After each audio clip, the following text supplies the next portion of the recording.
One farmer said, "Time is up. EU leaders must think of the farmers, talk to the farmers rather than about the farmers." What a quotable quote. Welcome to TFI Global, the antidote to mass delusion. As Brussels braces for an agricultural uprising, European farmers turn the EU headquarters into a crop circle of discontent, with tractors replacing tie-wearing lobbies. Ahead of the European Council session, hundreds of farmers have descended on central Brussels to blockade the city, bringing the current wave of agrarian dissatisfaction throughout Europe to the EU's doorstep. Tonight, tractors are blocking various parts of the city. A key supply center for the Belgian grocery chain Colruyt was briefly blocked by farmers on Sunday, 20 kilometers southwest of Brussels, as they demonstrated against harsh new environmental laws and the threats the conflict in Ukraine poses to the European agriculture sector. A tiny convoy of tractors has been stationed 5 minutes away from the EU's administrative core since Monday. On Wednesday afternoon, barricades and barbed wire were visible outside the European Parliament and Commission building. The European Council meeting this week is scheduled to coincide with the planned farmer demonstrations, expected to come at the Prime Ministers, all 27 EU states, to debate the bloc's future financing obligations to Ukraine in light of Hungary's position opposing taking on debt to support Ukraine's war endeavors. Representatives from the farming community have stated that they will determine how long the direct action to disrupt the city should go on the ground. Yesterday, around 8 a.m., authorities anticipated the blockade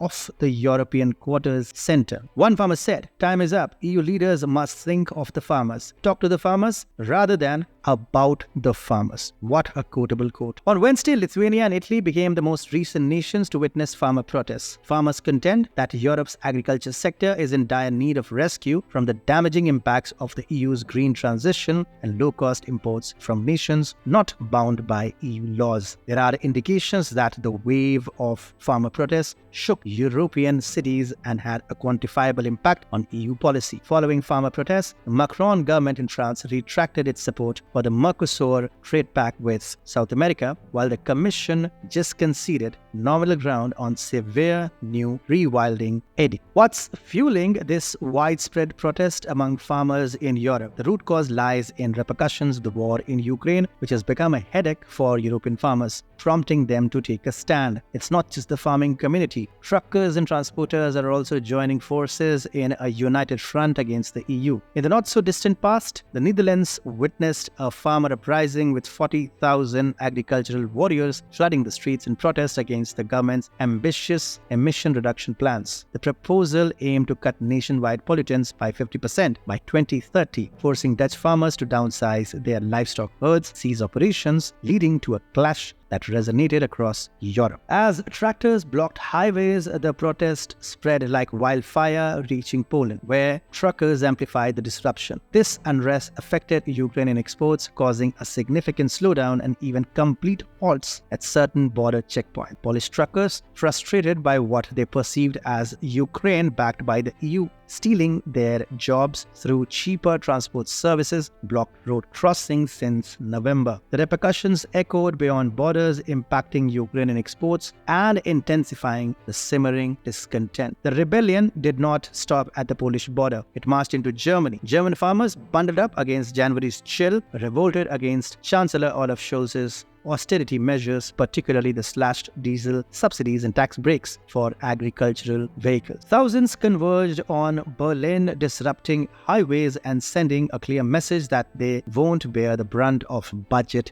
deficits created by government action. The large-scale protests by German farmers, which have been raging across the country since 8th of January and have caused serious traffic disruption, are an echo of a movement that took place in France in November, said FNSEA Director Arnaud Rochot. These movements all have the same root cause: the growing gap between the reality of farmers' practices on the ground and the administrative decisions centralized in Brussels, which are creating a revolt, said Rochot. Simultaneously, French farmers pushed for an EU Commission-imposed cap system to counter the surge in imports from Ukraine. 5 organizations representing EU food producers sought protection against market disruptions caused by liberalized imports from Ukraine, cautioning that the the current burden on the agricultural sector was unsustainable. Following Russia's military operation in Ukraine in June 2022, the EU temporarily lifted import restrictions, flooding the market with Ukrainian products. This influx, coupled with the ongoing aid efforts, triggered a domino effect. Prices plummeted in frontline nations like Hungary, Poland, Slovakia, Bulgaria, and Romania, adding fuel to the fire of discontent. In Romania, farmers and transporters took to the streets, blocking highways in protest of costly civil liability insurance. Their grievances ranged from exorbitant auto liability insurance prices to non-discriminatory fiscal treatment and a call for anti-dumping legislation to combat unfair competition. The collective discontent across Europe paints a clear picture. Farmers, transporters, and truckers vehemently oppose ongoing aid to Ukraine. This widespread uprising underscores the challenges Europe faces, with farmers emerging as the most significantly affected group. From Dutch protests against emission reductions to Polish truckers' frustration over perceived job losses, German farmers rallying against austerity, and surprising French participation, the common thread is a resounding rejection of additional aid to Ukraine, creating a continent-wide upheaval. The war in Ukraine is not only a geopolitical challenge, it is sowing seeds of discontent that are flourishing in the fields of European agriculture.